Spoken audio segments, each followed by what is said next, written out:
네, 이명박 정부 때 4대강 사업에 반대했다가 국가정보원의 불법 사찰 피해를 입은 환경단체들이 지난달 국정원을 상대로 정보 공개 청구를 했다는 소식 전해드렸습니다. 한 달 만에 불법 사찰 내용을 담은 원문 일부가 처음 공개됐습니다. 논란이 됐던 국민의힘 박형준 부산시장 후보의 당시 직책이죠. 청와대 홍보기획관이 등장합니다. 먼저 고아름 기자가 보도합니다. 이번에 국정원이 공개한 문건은 모두 8건, 107페이지 분량입니다. 이명박 정부 때인 2008년 12월부터 2010년 6월 사이 국정원 국책사업팀, 융합전략팀 등이 작성해 청와대에 보고한 문건들입니다. 4대강 살리기 반대 세력 연대 움직임의 선제 대응이란 제목의 보고서. 2009년 1월 청와대 민정의 요청으로 작성됐습니다. 미국산 소고기 수입 반대 촛불 사태를 반면 교사로 삼아야 한다며 4대강 사업 반대 단체들의 활동을 무마시키기 위한 대응 방안을 담았습니다. 환경단체에 대해선 기업체 후원금 모금을 차단하고 종교계 인사들의 정치적 성향을 부각시키는 등 단체별 맞춤 전략을 제안합니다. 이에 더해 국정원이 핵심 인사의 취약점을 발굴해 초동 단계부터 반대 활동을 제어하는 등 4대강 사업이 원만히 진행되도록 지원하겠다고도 밝힙니다. 이 문건은 정무, 민정, 국정기획수석과 0-0, 1-0으로 지칭된 누군가에게 배포됐다고 명시됐습니다. 4대강 사업에 반대하는 환경단체 회원과 교수들에 대한 구체적인 사찰 내용도 확인됐습니다. 환경단체 핵심 인물 20명에 대한 신원 정리 자료, 본적과 학력을 비롯해 공개되지 않은 가족관계와 전과 기록까지 언급됐습니다. 박형준 후보가 등장하는 문건도 2건 확인됩니다. 4대강 사업 반대단체 현황과 주요 반대인물 관리 방안 2 문건은 청와대 홍보기획관 요청으로 작성됐다고 나옵니다. 당시 홍보기획관은 박 후보였습니다. 정보 동향 비리 정보를 파악하는 거. 이거는 국정원의 권한을 완전히 넘어서는 거예요. 4대강 사업 반대단체에 대한 탄압, 사찰, 공작이 있었다는 내용이 구체적으로 이제 입증이 된 거죠. 피해 단체들은 앞으로 추가 정보 공개 청구를 통해 불법 사찰 자료를 더 받아낼 계획이라고 밝혔습니다. KBS 뉴스 고아름입니다. 네, 그동안 박형준 후보는 국정원 사찰 문건을 본 적도 보고받은 적도 없다고 주장해 왔습니다. 그런데 보신 것처럼 국정원 문건에는 이 문건 가운데 일부가 박 후보가 맡았던 청와대 홍보기획관이 요청했다고 적시돼 있습니다. 해당 문건에서는 환경단체 활동가는 물론 종교계 인사, 교수 등 국정원이 전방위적으로 사찰 대상을 정하고 다양한 방법을 동원하려 했던 사실도 구체적으로 확인됩니다. 계속해서 홍진아 기자가 보도합니다. 4대강 사업 주요 반대 인물 및 관리 방안이라는 제목의 문건입니다. 제목 위에 2009년 7월 8일 청와대 홍보기획관 요청사항이라고 적혀 있고 2009년 7월 16일 문건이 작성됐습니다. 박형준 후보가 홍보기획관으로 재직하던 때입니다. 사회단체 활동가들의 친분 인사를 통해 투쟁 계획을 파악하고 국민적 거부감을 조성. 환경단체 간 갈등 등 취약점을 집중 공략해 연대를 차단하고 반대 활동을 무력화. 온건파인 스님은 친분 인사를 통해 순화하고 신부는 카톨릭 신자를 통해 간접 압박한다.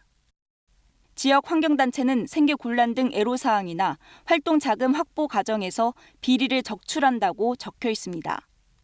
비슷한 시기에 작성된 또 다른 문건입니다. 마찬가지로 당시 홍보기획관 요청으로 작성됐다고 나옵니다.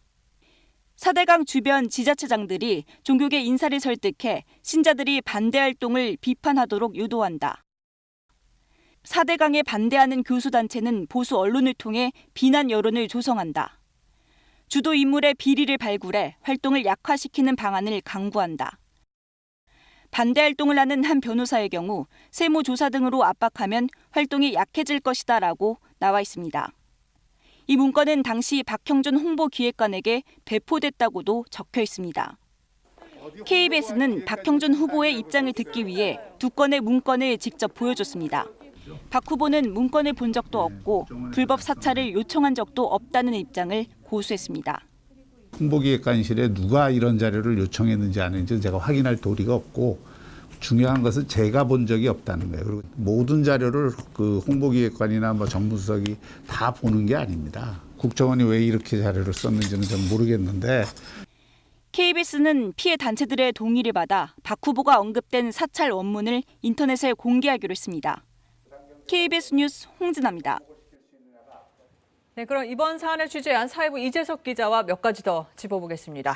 이 기자, 이번에 자료가 공개된 경위부터 다시 한번 짚어보죠. 2018년에 KBS가 공개했던 이 요약 문건이 토대가 된 거죠? 그렇습니다. 이제 제가 갖고 나왔는데요. 이게 네. 이제 2018년에 KBS가 공개했던 한 장짜리 4대강 사찰 요약 문건이죠. 네. 이걸 토대로 해서 지난달에 환경단체들이 정보공개 청구를 국정원에 한 거고 더 자세히 예, 더 달라 이런 거죠. 네. 그래서 이번에 나온 게 이제 원문 자료가 나온 거죠. 그래서 107쪽짜리 원문 자료, 사찰 자료가 나왔다 이렇게 설명드릴 수가 있겠습니다. 107쪽인데 이번에 나온 게 전부는 아니죠? 예, 이번에 국정원이 밝히기로는 문건 8건을 공개했다 그러거든요. 네. 그래서 더 4대강 사찰 자료가 더 있다는 게 국정원의 설명이고 다만 이제 국정원의 어떤 안보 보안 정보나 혹은 개인 정보 같은 것들이 들어 있어서 아직 이제 공개를 안 하는 것 같습니다.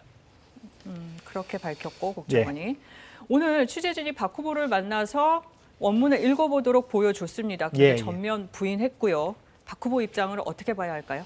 그러니까 국정원이 이번에 이제 107쪽짜리 원문 자료를 이제 공개할 때 이걸 뭐 날조해서 공개했을 가능성은 뭐 사실상 없다라고 봐야 될 것 같습니다. 근데 네. 아까 보신 대로 박 후보는 자기는 몰랐다. 다만 홍보기획관실에서 다른 사람이 뭐 국정원과 소통했을 가능성을 언급을 하잖아요. 네.